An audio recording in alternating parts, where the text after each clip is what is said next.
Di sebuah desa terpencil yang dikelilingi oleh hutan lebat, hidup seorang gadis bernama Sari. Desa itu tampak seperti desa pada umumnya, namun para penduduk desa selalu memperingatkan anak-anak mereka untuk tidak masuk ke dalam hutan setelah matahari terbenam. Konon, hutan itu dihuni oleh makhluk-makhluk gaib yang berbahaya. Sari, yang merasa penasaran dengan cerita-cerita yang beredar, memutuskan untuk mencari tahu sendiri. Suatu hari, saat matahari mulai tenggelam, Sari berjalan menuju hutan. Ia membawa senter dan bertekad untuk membuktikan bahwa semua cerita tentang hutan itu hanyalah mitos. Saat masuk ke dalam hutan, suasana berubah menjadi semakin gelap dan menakutkan. Angin malam yang dingin membuat bulu kuduk Sari merinding. Setelah berjalan beberapa saat, ia menemukan sebuah pondok tua yang tampak terbengkalai. Dengan hati-hati, Sari mendekati pondok itu dan melihat pintu yang terbuka sedikit. Sari memasuki pondok dan menemukan berbagai macam benda aneh, seperti botol-botol berisi cairan yang tidak dikenal, buku-buku kuno dengan tulisan yang tidak bisa ia baca, dan sebuah cermin besar yang terlihat sangat tua. Di sudut ruangan, ia melihat sebuah peti kayu yang terkunci. Rasa penasaran membuat Sari mencoba membuka peti itu. Setelah berusaha beberapa kali, akhirnya kunci peti itu terbuka. Di dalam peti, ia menemukan sebuah buku catatan yang tampak sangat kuno. Halaman-halamannya dipenuhi dengan tulisan tangan yang menggambarkan ritual-ritual aneh dan ramuan-ramuan misterius. Saat Sari membalik halaman-halaman buku itu, ia menemukan sebuah halaman yang berisi peringatan. Barang siapa yang membaca buku ini dan mempraktikkan isinya, akan terikat oleh kutukan hutan ini. Sari merasa merinding, tetapi rasa penasaran mendorongnya untuk terus membaca. Malam semakin larut, dan tiba-tiba Sari mendengar suara langkah kaki di luar pondok. Ia segera mematikan senternya dan bersembunyi di balik meja.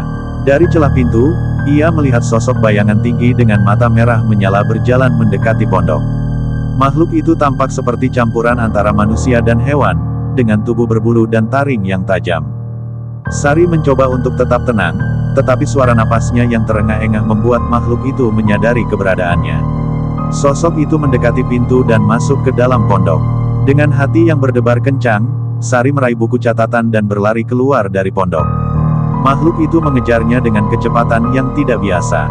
Sari berlari sekuat tenaga, namun makhluk itu semakin mendekat.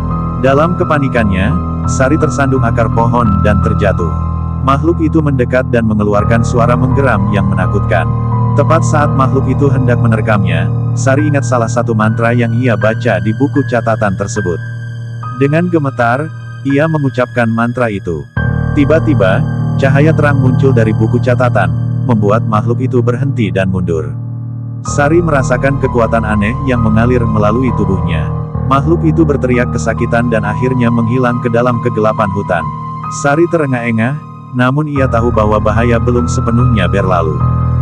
Sari kembali ke desa dengan membawa buku catatan itu. Ia menceritakan semua yang terjadi kepada kepala desa dan penduduk lainnya.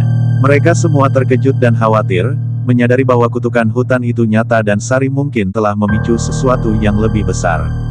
Malam berikutnya, desa itu diselimuti kabut tebal. Para penduduk desa mulai mengalami kejadian aneh. Suara-suara bisikan terdengar dari hutan, bayangan-bayangan misterius muncul di sekitar rumah-rumah, dan beberapa penduduk desa mulai menghilang tanpa jejak. Sari merasa bersalah dan takut. Ia merasa bahwa satu-satunya cara untuk menghentikan kutukan itu adalah dengan mengembalikan buku catatan ke tempat asalnya dan melakukan ritual pemurnian yang tertulis di dalamnya. Dengan bantuan beberapa penduduk desa, Sari kembali ke hutan dan menuju pondok tua itu. Saat mereka tiba, mereka mempersiapkan segala sesuatu untuk ritual tersebut. Sari membaca mantra pemurnian dari buku catatan, sementara penduduk desa lainnya menyalakan lilin dan membuat lingkaran pelindung. Saat Sari menyelesaikan mantra, angin kencang bertiup, dan suara gemuruh terdengar dari dalam hutan. Tiba-tiba, sosok-sosok bayangan yang menakutkan muncul dari kegelapan, mendekati mereka dengan cepat. Penduduk desa berusaha melindungi Sari, tetapi bayangan-bayangan itu terlalu kuat. Dalam kekacauan itu, Sari meraih buku catatan dan membacakan mantra terakhir dengan suara yang lantang. Cahaya terang muncul kembali, namun kali ini lebih kuat. Bayangan-bayangan itu berhenti dan mulai menghilang satu persatu. Saat cahaya terang semakin menyebar, kabut tebal yang menyelimuti desa mulai menghilang.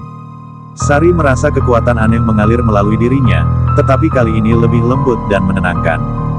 Setelah ritual selesai, Sari dan penduduk desa merasa lega. Mereka mengira bahwa kutukan itu telah berakhir. Namun, saat mereka kembali ke desa, mereka menemukan bahwa desa itu telah berubah. Semua bangunan tampak tua dan rusak, dan tidak ada tanda-tanda kehidupan. Sari menyadari bahwa mereka telah terjebak dalam dimensi lain, sebuah bayangan dari dunia mereka yang asli.